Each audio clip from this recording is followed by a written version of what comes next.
I would say that the technical capabilities are less important than good nurses. What seems to be more important is just how good of a nurse they are in general, because if they have those skills at the bedside, chances are they're going to be able to translate those skills.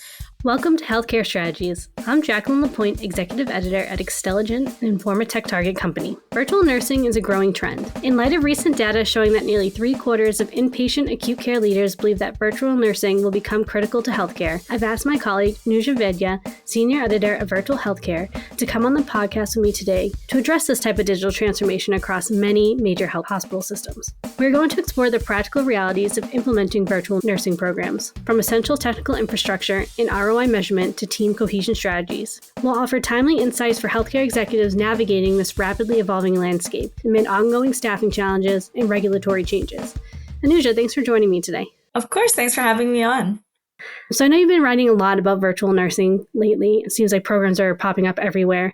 But what do you consider to be the core components of an effective virtual nursing program?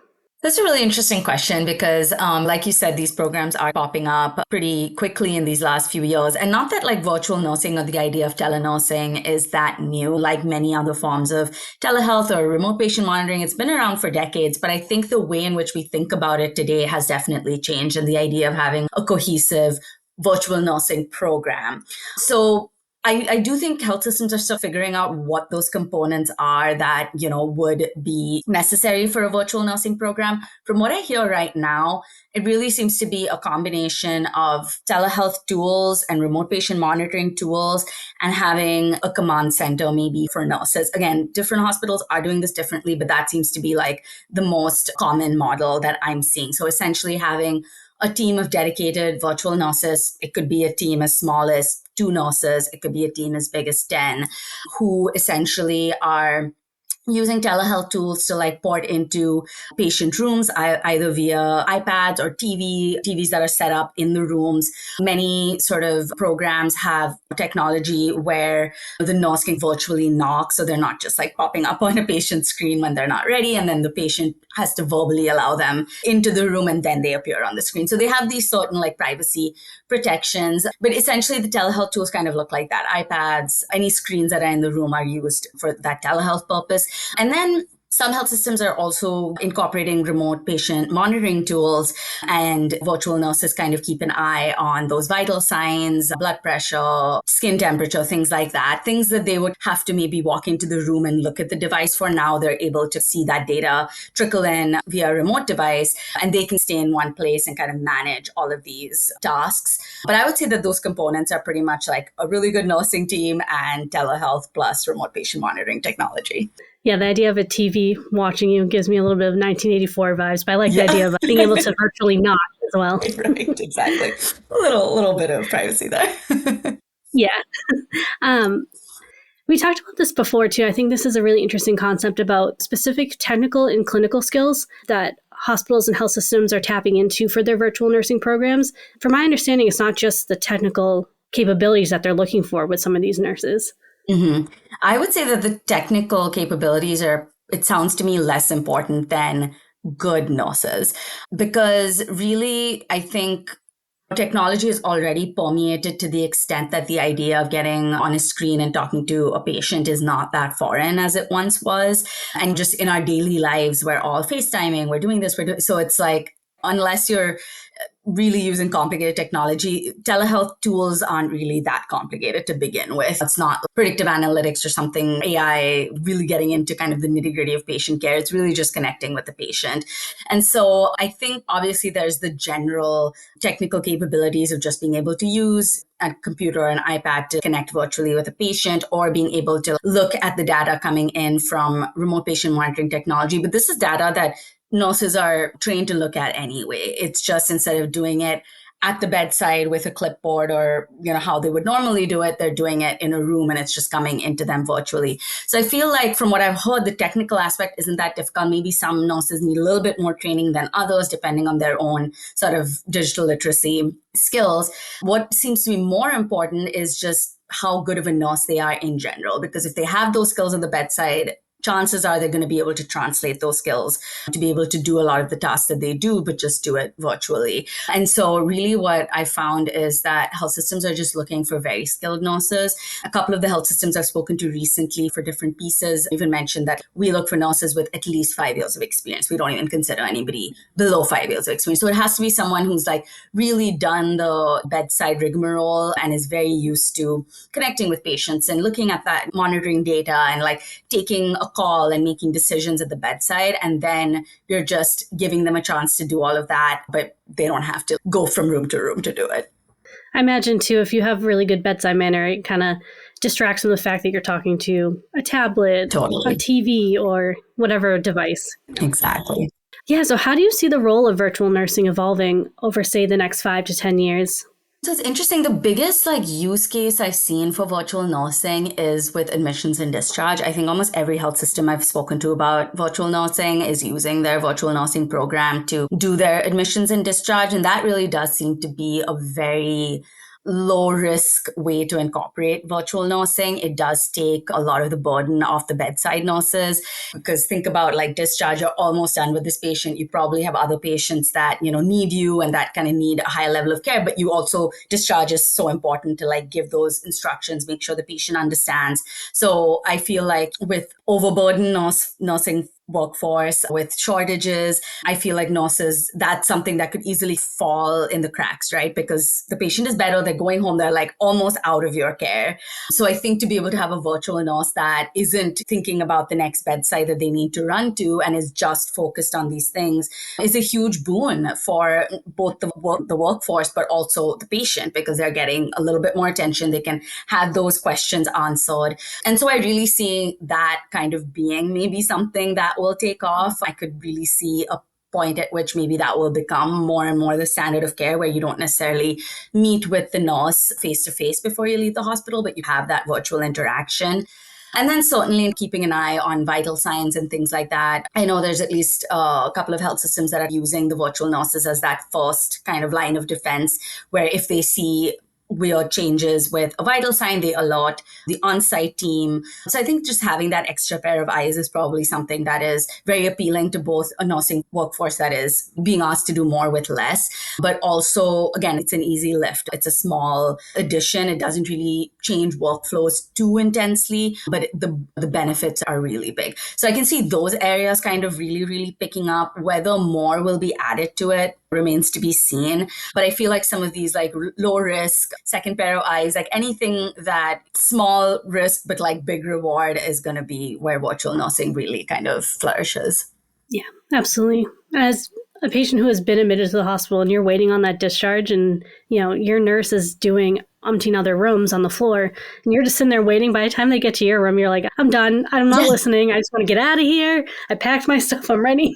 Absolutely. Yeah. And a lot of times they're just like telling you what already the piece of paper they're about to hand you says. So I think there's an additional thing of like, it's all in the piece of paper, you'll be fine. But you as the patient, you're like, oh my God, I'm about to leave. Will I be okay? I have so many questions. Like you sometimes just need like an extra like hand almost to hold.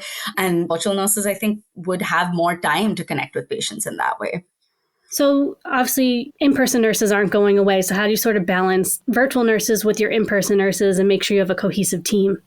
I think that in terms of implementing virtual nursing, again, more than the technology piece or the training piece, that is probably the thing that I think most health systems are finding to be a challenge that they have to address because that is where that workflow changes, right? And like any good caregiver, nurses want to do the best they can do for every single patient that they see. So the idea of handing it off to this virtual team can maybe feel a bit intimidating. And then you're not sure if like you just feel like you need to kind of close the loop, and the idea that someone else is going to be closing the loop could be a little bit challenging, especially for older nurses who are used to doing things a certain way. What I found that seems to help, at least according to health system leaders that I've spoke to, is to really encourage and build the bonds between that virtual team and that on-site team. And there are a couple of different ways to do it. One is to just create opportunities for them to come together and talk through workflows and create open dialogue between them so they don't feel like two totally different entities, but critical aspects of the same patient journey, not two different parts of it. The other thing that I've seen hospitals do to foster that relationship is to build their virtual nursing teams from existing nurses in their units. So if they're building a virtual nursing team for, say, the med-surg unit, they will take experienced nurses from the med-surg unit who are already embedded in those teams, who are already looked up to as mentors in those units. So I think that is another way to do it, because again, virtual nursing is also, like you need more experienced nurses to take those roles, but also it's better for older, more experienced nurses anyway, because chances are they are looking for maybe a time in their career where they don't have to be on their feet all the time, where they're not running around all the time. Like the physicality of the job is harder for those older nurses, but they have all of this experience to pass on. So like that virtual nursing role seems perfectly tailored to a nurse who's been at it for many, many years, but just can't handle the physicality of it. So then you have the younger nurses handling the physicality of it, but then they have that virtual nurse in the room with them or able to consult with them or helping them along the way with patient care.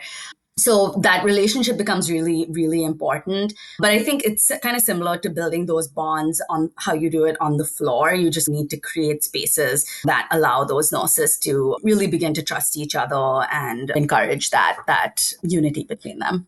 Yeah, it definitely sounds like an opportunity too for some like career pathing where, like you said, there's ongoing staffing challenges, especially with nurses. There's a massive nurse shortage that's impacting the delivery of healthcare. But if you can keep your nurses as long as you can, yeah, that sounds like a win for everyone there, especially with as the population ages, you're going to require more nurses and more utilization is going to go up. Precisely. I mean, more than one health system I've spoken to have shared anecdote of like nurses who've been like, oh, I thought I would be heading for retirement because I just like physically this job was getting to be too much for me, but I don't have to retire. I can still take all my knowledge and all my expertise and just be in one space, but still contribute greatly to patient care. So we talked a lot about cohesion with the team. You mentioned something that stood out to me about making sure you don't have clear pathways where, one patient's going through virtual nursing, one's in person. It's really more about cohesion with the care team. So what strategies have you heard from health systems using virtual nursing to ensure continuity of care between these different types of nurses? I think looking at the whole nursing workflow and then really figuring out what parts of it are better suited to a virtual space than to a bedside space.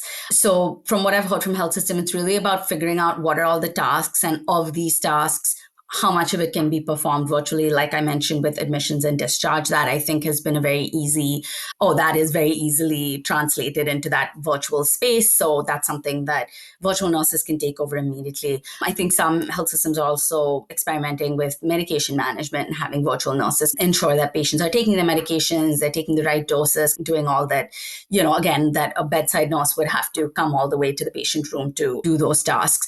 So I think it's still a little bit of like figuring out what that looks like. It is becoming clearer, but I really think it's just about finding that like low hanging. Most health systems are just looking to find the low hanging nursing tasks that require a good deal of knowledge, but can be done virtually pretty easily. And then of course, working on that trust, working on that team unity so that bedside nurses feel empowered to go to a virtual nurse if they need an extra pair of eyes in the room, or virtual nurses feel empowered to reach out to, bedside nurses if they see something happening with a patient's vital signs and they think that someone on site needs to go to that bed. So again, I think just fostering that trust so that they feel like they're part of the same team working towards the same goal.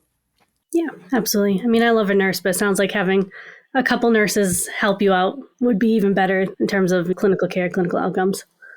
Absolutely. And like that's another thing too, like nursing. I mean, like I think any caregiving role in healthcare, you're studying, which is of course very important, but so much of it is that connection, and virtual nursing is a great way to allow that knowledge transfer to happen without stressing out or trying to push older nurses too hard, and retain them and make sure that that knowledge doesn't get lost. You mentioned how perhaps this isn't necessarily scaled at this point. We're still finding the use cases and implementing them across the low-hanging fruit. So what have you heard in terms of outcomes with the virtual nursing programs with hospitals and health systems you've talked to?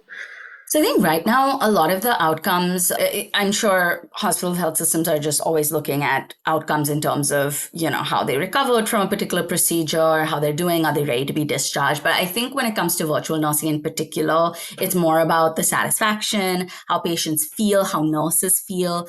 So again, we're still very much in a pilot program phase, so I don't really have any hard data to share at the moment. But, with the conversations I'm having, I do think that it's something that patients really like because they get that little extra support like we talked about. They get a little more time with somebody who isn't, maybe rushing off to see the next patient or who has like 10 other patients to see.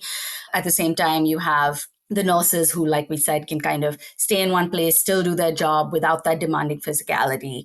And so I think for health system right now, they're just looking at it certainly doesn't negatively impact patient outcomes. So it's safe and it's effective in the sense that it is providing that satisfaction level. And of course, like having that extra time to, explain discharge instructions is ultimately very important for things like readmissions, because the better patients can understand how to take care of themselves or what they need to do when they get home, the less likely they are to be back in the ER a few weeks later. So all of it is contributing to patient care ultimately. But I really think in terms of tracking whether it's working or not, health systems seem to be more concerned with like, do nurses like it? Do patients like it? Is it making the experience better? And the answer seems to be yes, it is. So that's where we're at right now. I'm sure there'll be more research into it, but yeah. Yeah, it sounds like it's really building that foundation for the business case for these virtual nursing programs. Because like you said, patient experience, clinician experience, extremely important right now, especially with those workforce shortages. You want to make sure you're supporting your staff as much as you can. And as long as with the healthcare consumerism trend, top-notch patient experience is top of mind. So yeah, it sounds like it's just the beginning for some of these virtual nursing programs. Absolutely. Thank you so much for joining us, Anuja. Of course. Providing all those insights. Yeah, thank you so much for having me, Jackie. This was so much fun. Thanks. I look forward to seeing how some of these programs scale, how they evolve. Plenty more to come in the near future. And thank you, listener, for tuning in. If you liked what you heard, head over to Spotify or Apple and drop us a review. We will be choosing some of our reviews to be read on the show in appreciation, so keep listening through to the end because you might get name dropped. See you next time. Music by Kyle Murphy and production by me, Kelsey Waddell.